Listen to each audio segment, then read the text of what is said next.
Selamat pagi sahabat Alkitab. Marilah kita memulai hari ini dengan perenungan akan firman Tuhan. Bacaan Alkitab kita pada hari ini diambil dari 2 Tawarik, pasalnya yang ke-16, ayat 7 sampai dengan 14. Pada waktu itu datanglah Hanani, seorang pelihat, kepada Asa, raja Yehuda, dan berkata kepadanya, "Engkau bersandar pada Raja Aram dan tidak bersandar pada Tuhan Allahmu. Karena itu, tentara Raja Aram akan luput dari tanganmu.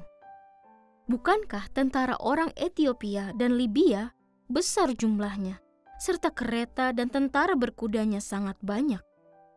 Namun, karena engkau bersandar pada Tuhan, Ia telah menyerahkan mereka ke dalam tanganmu. Sesungguhnya, mata Tuhan menjelajahi seluruh bumi untuk melimpahkan kekuatannya kepada mereka yang tulus hati kepada Dia. Dalam hal ini, engkau telah berlaku bodoh. Sebab itu, mulai sekarang engkau akan terus berada dalam peperangan." Asa sakit hati terhadap pelihat itu. Ia memasukkannya ke dalam penjara sebab ia sangat marah terhadapnya karena hal itu. Pada waktu itu, Asa juga menganiaya beberapa orang dari rakyatnya. Sesungguhnya, riwayat Asa dari awal sampai akhir tertulis dalam kitab Raja-Raja Yehuda dan Israel. Pada tahun ke-39 pemerintahannya, Asa menderita sakit pada kedua kakinya, dan sakitnya semakin parah.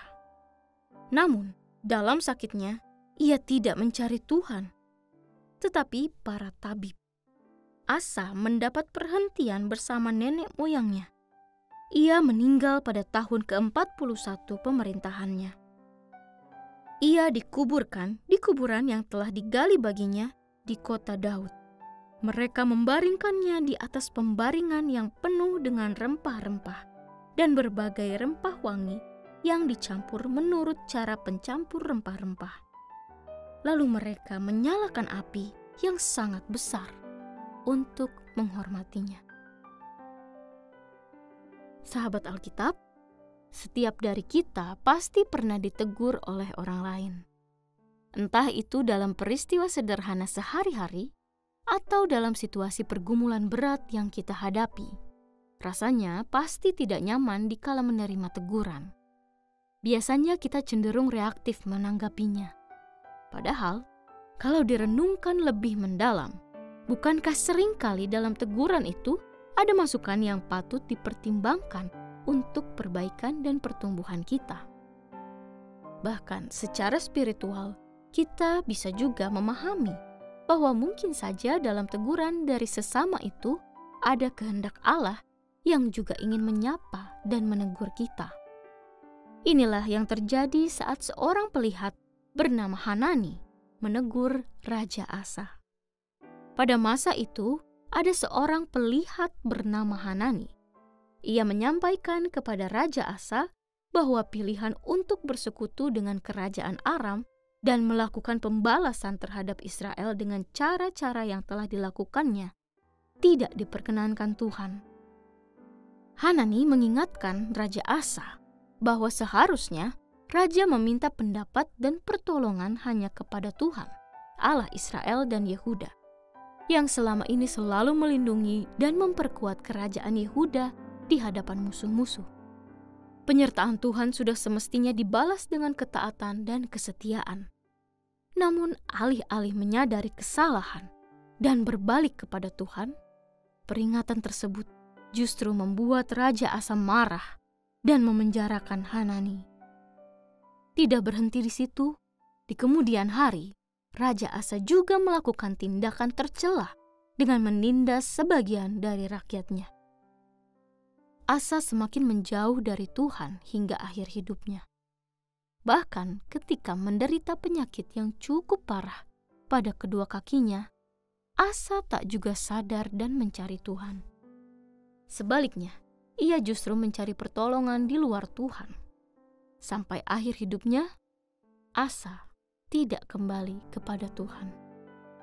Meskipun Asa terus menjauh, namun pada bacaan hari ini secara eksplisit kita melihat bahwa Tuhan tetap setia menunggu hambanya datang kembali kepadanya. Setidaknya ada 2 kesempatan yang semestinya digunakan oleh Raja Asa untuk menyadari kesalahannya dan kembali pada jalan yang benar. Pertama, saat ia menerima pesan dari Hanani. Dan yang kedua, ketika ia menderita penyakit yang cukup parah pada kedua kakinya. Kedua kesempatan tersebut dapat kita refleksikan sebagai teguran yang syarat dengan kepedulian kepada hambanya. Kepedulian Tuhan kepada Asa menjadi bukti kesetiaan Tuhan dalam menepati janjinya kepada Daud. Janji bahwa garis keturunan Daud akan tetap menduduki tahta kerajaan, dan Tuhan akan bertindak sebagai Bapanya yang tegas, namun penuh kasih. Sahabat Alkitab, relasi umat dengan Tuhan dalam Alkitab selalu digambarkan sebagai sesuatu yang dinamis.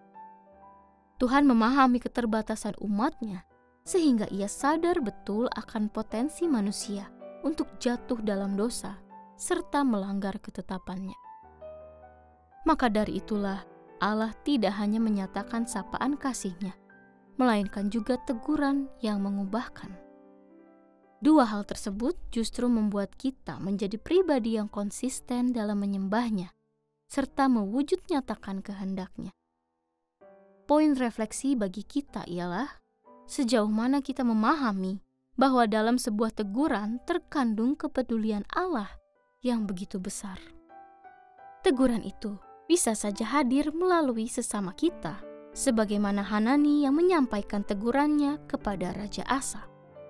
Tentunya, hal ini berlaku bagi teguran yang memiliki tujuan baik, yaitu untuk mentransformasi orang yang bersalah menjadi pulih, dan pada akhirnya ia berdaya guna untuk kembali melanjutkan pekerjaan Tuhan. Marilah kita terbuka pada teguran-teguran yang diarahkan pada kita. Siapa tahu dari keterbukaan itu datang juga pemulihan dan pertumbuhan ke arah yang Tuhan kehendaki. Mari kita berdoa. Tuhan Yesus yang penuh kasih, terima kasih ya Tuhan atas permenungan yang Kau berikan kepada kami pada pagi hari ini. Ajarlah kami untuk menerima teguran dengan hati yang terbuka dan rendah hati. Bimbinglah kami untuk melihat setiap teguran sebagai tanda kasih-Mu yang ingin kami kembali ke jalan yang benar. Berikan kami kebijaksanaan untuk merespons setiap teguran dengan sikap yang benar dan bertumbuh dalam iman kami kepadamu. Kami menyerahkan seluruh pelayanan kami, pekerjaan kami, pergumulan kami sepanjang hari ini ke dalam tangan-Mu. Di dalam nama Tuhan Yesus, kami berdoa. Amin.